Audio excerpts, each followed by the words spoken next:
نحمدہ و نصلی وسلم علی رسولہ الکریم اما بعد فاعوذ باللہ من الشیطان الرجیم بسم اللہ الرحمن الرحیم۔ معزز ویورز، آپ کے سامنے آج ایک غذائی علاج اس کے متعلق کچھ معروضات لے کر حاضر ہوا ہوں۔ بہت ہی اچھی ذائقے دار اور مفید چیز ہے، اور طب نبوی میں اس کو بہت زیادہ مفید بتایا گیا ہے۔ وہ چیز اس کو عربی میں زبیب کہتے ہیں اور اردو میں اس کو کشمش کہتے ہیں۔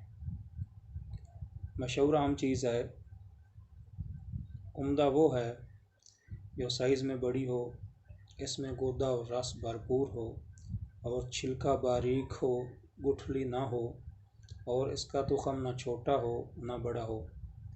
اس کا جو مزاج ہے یہ گرم تر مائل بے اعتدال ہے، پیاس لگاتا ہے، سرد مزاج رکھنے والوں کے بدن کو فربا کرتا ہے یعنی موٹا کرتا ہے، گرم مزاج والوں کی شکنجبین سے اصلاح کرتی ہے۔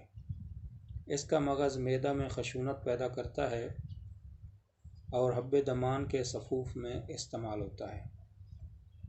حضرت تمیم الداری رحمۃ اللہ تعالی علیہ سے مروی ہے کہ حضور صلی اللہ علیہ وآلہ وسلم کو کشمش بطور ہدیہ پیش کی گئی تو آپ صلی اللہ علیہ وسلم نے اپنے دست مبارک میں اسے رکھ کر اپنے اصحاب سے فرمایا، اسے کھاؤ، کشمش بہترین طعام ہے جو تھکاوٹ کو دور کرتا ہے، غصہ کی آگ کو بجھاتا ہے، اعصاب کو قوت بخشتا ہے، منہ کی بدبو کو ذیل کرتا ہے، بلغم کو دور کرتا ہے اور رنگ کو نکھارتا ہے۔